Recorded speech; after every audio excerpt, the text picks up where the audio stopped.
د خوست ولایت د میخانیکي انسټیټیوټ یو محصل داسې زانګو جوړه کړې ده چې د ماشومانو د ژړا په اورېدو سره حرکت کوي. دغه ځوان وایي تر دې دمه حکومت ورسره همکاري نه ده کړې او د امکاناتو په ترلاسه کولو سره به خپل کار ته پراختیا ورکړي.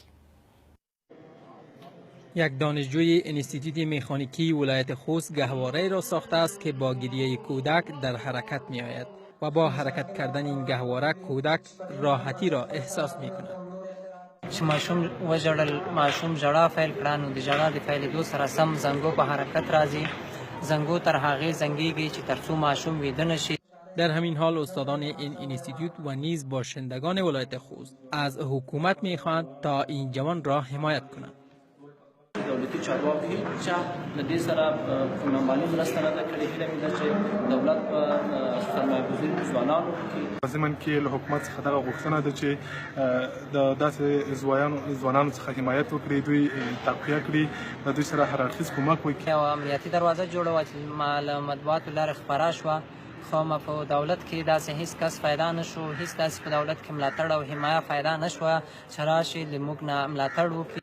آقای فیض الله منگل می گوید که پیش از این دروازه امنیتی را نیز ساخته بود که با شنیدن صدای بمب به طور خودکار بسته می شد. دا چې دغه زانګو څه ډول جوړه شوې ده او جوړونکو یې په کومو امکاناتو سره دا زانګو جوړه کړه، غواړو چې له ده سره بحث و خبرې اترې ولرو چې فیض منگل هم دا شیبه د ټلیفون په کرښه کې دی او نور جزئیات به له ښاغلي منگل څخه واخلو. ښاغلی منگل سلام تاسو ته او بحث ته پخیر راغلی. مننه کوم د لیدونکو ته سلامونه او نیکې هیلې احترامات. علیکم سلام، ډېره زیاته مننه. ښاغلی منگل څنګه داسې یوه طرحه د ذهن ته راغله چې بالاخره د نتیجې ته ورسېدې تر څو داسې یو څه جوړ کړې چې تر دې مخکې هم جوړ شوی نه و؟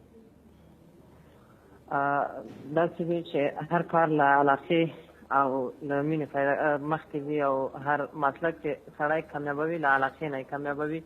نو ما هم له تخنیک سره زیاته علاقه درلوده. د دې په اساس مې تخنیکي زده کړې شروع کړې په خوست میخانیکي انسټیټیوټ کې څه کال د 11م صنف ازموینو کې یم، د برق رشته وایم. نو د دې له وجې مې چې تخنیک شروع کړ، د تخنیک شاګرد شوم، نو سمدستي مې د اختراعاتو د لاسته راوړنو په مورد فکر شروع کړو. نو له نیکه مرغه چې تر دې وخته مې د 2 اختراعات یا د 2 نوښتونه ترلاسه کړي دي. یعنې تر اوسه پورې په دې برخه کې دا چې مخکې مې هم په خبر کې یادونه یې وکړه، تر اوسه پورې حکومت په دغو برخو کې له تاسو سره مرستې نه دي کړي. دا خو نوې مسله ده چې اوس مهال مو دا زانګو جوړه کړې ده. تر دې مخکې هغه دروازه مو چې جوړه کړې وه، د هغه کار د پراختیا لپاره تاسو سره ولې کومه مرسته ونه شوه؟ پوه نه شوم، تاسو د سوال یې وارې بیا راته تکرار کړئ. یعنې دا چې تر اوسه پورې حکومت له تاسو سره مرسته نه ده کړې، دلیل یې څه دی؟ او دا چې هغه دروازه مو هم جوړه کړې وه، مخکې د هغه په برخه کې څومره امکانات تاسو ته په لاس کې درکړل شوي وو او د دغه زانګو د جوړولو لپاره تاسو څومره مصرف کړی و؟ ما چې کله په لومړي ځل دروازه باندې کار شروع کړو، دروازه مې جوړوله، نو د هغې لپاره له ما سره هېڅ امکانات نه و، هېڅ کار نه و. په دې وخت چې تر دې حده چې ما په هغې وخت کې په بازار کې نیمه ورځ کار کوو او نیمه ورځ مې درس ویله. تر سهاره به مې تر غرمې درس ویلو، بعد د دې نه به تلم ښار کې به مې نیمه ورځ کار کوو، له هغې نه به ماښام بېرته راتلم. نو په داسې وخت کې چې رخصتي به مې پیدا کړه، یوه ورځ به مې له درسه ځان غیر حاضر کړه، دروازه باندې به مې کار وکړو، خو د دروازې مصارف راته د انسټیټیوټ امیر راکړ. هغې باندې $400 مصرف راغی، هغې سمپل باندې هغه سمپل هغوی راکړ. او دغه ځل مې چې زنګو جوړوله، په دې زنګو کې هېڅ یو چا همکاري تر اوسه نه ده کړې، موږ سره لاړو غوښتنې یعنې مخکې چې هغه دروازه جوړه کړې وه، هغه کار په خپل ځای باندې پاتې شو یا پراختیا دې هم ورکړه؟ نه، هغه کار مې په هغې ځای باندې پاتې شو چې کله مې نمایش وکړو، ټولنې ته مې وښودل چې کار مې کامیاب شوی دی، د ټولنې لپاره، د بانکونو، شرکتونو، کمپنیو لپاره د خدمت وړ دی. خو چې کله د چا ضرورت پیدا نه شو، نو ما هم نور پیشرفت ورنه کړ، نور مې نورات پکې رانه وستل، کنې ډېر کارونه مې پکې کولی شول چې اضافه کړم. او داسې یو معیاري دروازه یې جوړه کړم چې کامل او مکمله دروازه. د دې لپاره چې ستاسو د کار ته پراختیا ورکړل شي او تاسو پرمختګونه ولرئ، ولې له همدغه د ښوونځي له مسؤلینو سره مو په اړیکه کې ونسوئ یا هم په خوست ولایت کې د پوهنې له ریاست سره په اړیکه کې ونه شوئ چې تاسو له مرکز سره وصل کړي او بالاخره لازم امکانات تاسو ته برابر شي؟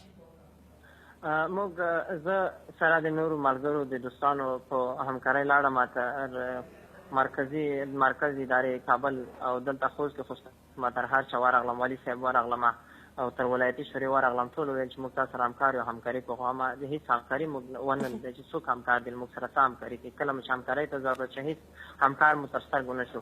لاړو د کابل ته لاړم، کابل کې مې غوښتنې وکړې خو څوک پیدا نه شو چې راشي موږ سره همکاري وکړي. دلته په کابل کې مو له کومو کسانو سره ولیدل؟ کابل کې داسې کسان وایم په ګوته کول ښه نه دي، خو د ځوانانو چارو د ځوانانو مهنت په چوکاټ کې تر رئیس جمهور هم موږ ورغلو. هغوی داسې وروستلو چې د افغانستان مخترین دي، د افغانستان هغه څوک دي چې اختراعات لري. لاړو فقط موږ هلته کېناستو، اما د موږ غوښتنه یا د موږ وړتیا له دوی څرګنده نه شوه رئیس جمهور ته چې آیا تاسو څه وړتیا لرئ، څه کار مو کړی دی. لاړو کېناستو چې د افغانستان مخترین مو راوستي، د یو پروژې حیثیت درلود. کېناستو لاړو د رئیس جمهور سره فقط لاس میلاو شو، ستړي مشی مې وکړو او راووتو. داسې څرګنده نه شوه چې آیا تاسو کوم کار کړی، کوم اختراع مو کړې ده، نور څه کوئ او څه ستونزې لرئ چې موږ یې درته حل کړو یا د موږ ته امکانات راکړي. بس تش لاړو، کرایې مو د خپل جیبه وکړې، مصارف هم د خپله جیبه وکړو، لاړو او راغلو. یعنی تاسو دوه مهم او ستر کارونه تر لاسه کړئ یا هم زمینه مو ورته برابره کړه، خو په دې برخه کې له تاسو سره مرسته ونه شوه. اوس فکر کوئ که چیرې د حکومت لخوا تاسو ته پاملرنه ونه شي، ستاسو په کارونو به څومره منفي اغیزې ولري؟ زه وایم چې ما همدومره امتحان بس شو چې د امتحان کې ځان کامیاب کړم، ټولنې ته دولت ته ځان ثابته کړم چې په دې کم عمر کې یا په دې کم تعلیم زده کړه باندې ما دوه لاسته راوړنې ولرلې. نور نه غواړم چې ځان امتحان کړم. که دولت راکوي امکانات یې راکوي را دی کړي، که یې نه راکوي نور نه غواړم. یعنې په همدې دوه درې ورځو کې چې دا راپور خپور شوی ده، هېڅ یوې ادارې له تاسو سره اړیکه نه ده نیولې چې بالاخره به له تاسو سره مرستې کوي؟ نه، تر اوسه هېڅ یو کس نه دی پیدا شوی بغیر له رسنیو نه چې رسنیو له موږ سره اړیکه کې شوي دي، موږ راپور یې خپور کړی دی، موږ غوښتنې شریکې کړي له ټولنې سره. اما هېڅ داسې اداره کوم څوک پیدا شوی نه دی چې راشي موږ لاسنیوی وکړي، موږ ته امکانات برابر کړي، موږ سره همکاري وکړي، تر رئیس جمهور په مربوطه اداراتو ورشو.